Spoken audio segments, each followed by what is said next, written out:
Hi, this channel's host has a speech impairment. She may be a little hard to understand at first, but if you stick around, you'll get used to it. Also, this channel is going to have a lot of true crime content.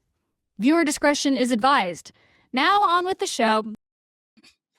Krystal Surles was entirely dependent on others for mobility. When she disappeared, someone had to be responsible.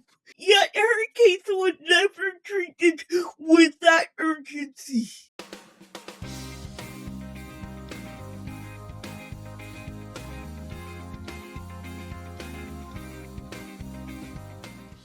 Hi, welcome back to my channel. I'm glad you're here. Today I'll be tackling the case of Krystal Surles, an Arkansas teenager that went missing and was murdered. Her case is unsolved, but we will look at the case. I also chose this case because she has cerebral palsy. In March is Cerebral Palsy Awareness Month. I might do a video about cerebral palsy, but we'll see if I can get time. But for now, let's jump into the case. Krystal Surles, a crime that never became urgent enough. Chapter 1, Introduction. Before I get started with the story, I just want to say I looked for a photograph of Krystal and I couldn't find any. I always try to include a photograph of the victim to honor them, but in this case, I couldn't find a photograph. So when I'm talking about Krystal and there's a picture of a girl, that picture is a stock photo. So thank you for watching and hearing Krystal's story. 17-year-old Krystal Surles could not walk away from danger, could not flee and attack her, and could not disappear on her own. Yet, when she vanished, the system treated her as if she chose to leave. By the time the truth was undeniable, it was already too late.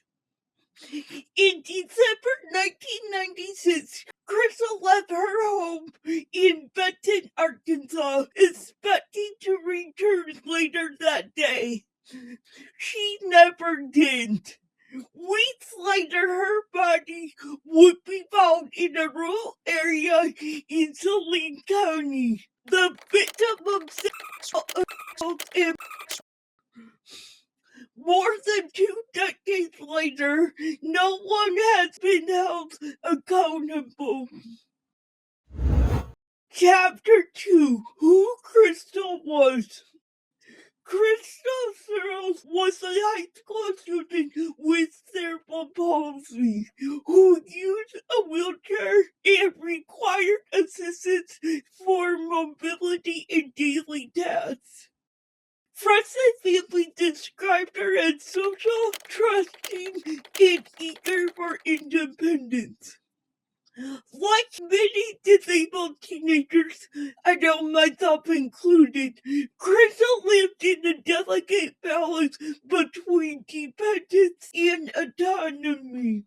She relied on others for transportation and physical support, yet she wanted control over her social life and decisions.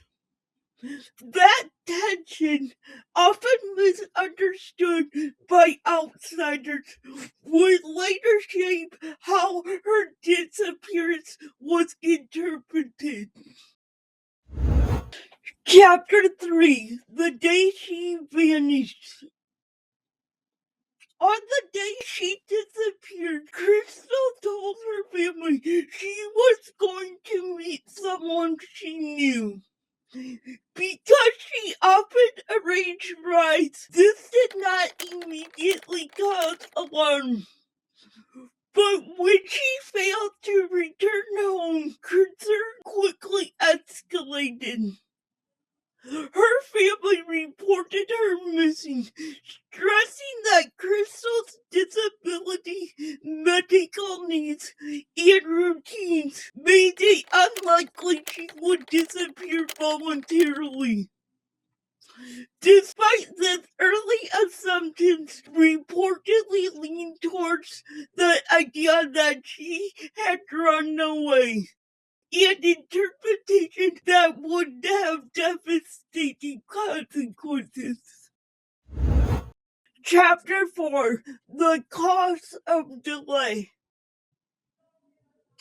Framing Krystal's disappearance as voluntary delayed the urgency of the investigation.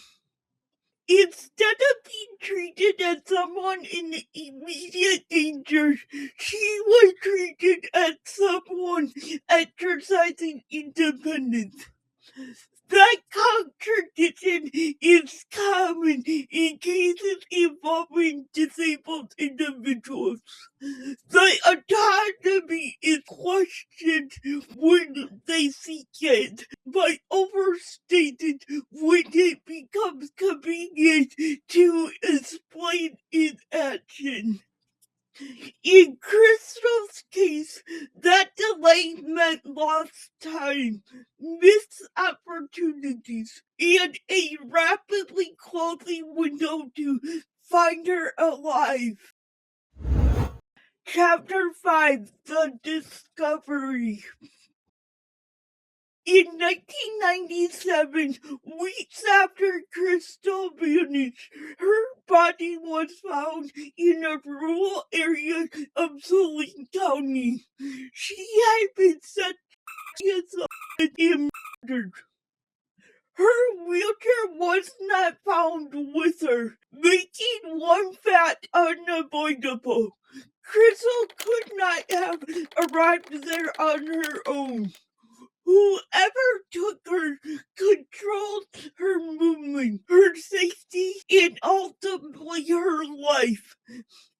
Any remaining notion of a voluntary disappearance ended the moment she was found. Chapter 6: A Case That Fell Apart. Investigators identified a male acquaintance as a primary suspect, and he was eventually charged. But the case relied largely on circumstantial evidence. There were no eyewitnesses, no confession, and limited forensic evidence directly tying him to the crime. At trial, the defense challenged the strength of the investigation and highlighted its gaps. The jury ultimately acquitted the defendant, citing insufficient evidence to convict. With that verdict, the case solved. No new suspects were publicly identified, and no further arrests followed. Chapter 7: Why Krystal Was Forgotten. What makes Krystal Surles' case especially haunting is not only the violence of her death, but how quietly it faded from public memory. There was no national documentaries, no sustained media attention, and no resurgence in the true crime spotlight. Her case reflects a broader pattern. Crimes involving disabled victims are often minimized, delayed, and quietly shelved. Krystal was not invisible. She was loved, known, and deeply missed. But the systems meant to protect her failed to act with urgency when it mattered the most. More than 25 later, one question remains. remains unanswered. Who killed Krystal Surles? Until that question is taken as seriously as it should have been from the beginning, her story stands as a reminder that some crimes are committed not only through violence, but through indifference. Chapter 8, Personal Reflections. I related to this case because I was a disabled teenager for independence. Also, there was a time in my life where I made some risky decisions and I met people off the internet. While the internet did play a case in Krystal's case, reading her case made me think of that time in my life. During that time, I often thought to myself, well, you never hear of someone in a wheelchair being abducted, so it must be okay. Reading this case, I realized just how close I was to something catastrophically happening. And just because you never hear it on the news doesn't mean it doesn't happen. It just means the cases are forgotten. Luckily, I outgrew that wild period of time and nothing happened. But I wanted to highlight this case because you never hear of people in wheelchairs being victims of crimes. So that might leave the impression that they aren't. But that's not true. It's just their cases are not covered as thoroughly. Well, that's it for today's case. If you have any information, I encourage you to contact the police. I hope you found this video interesting and informative. Thanks for watching. If you like this content, you know what to do. Goodbye.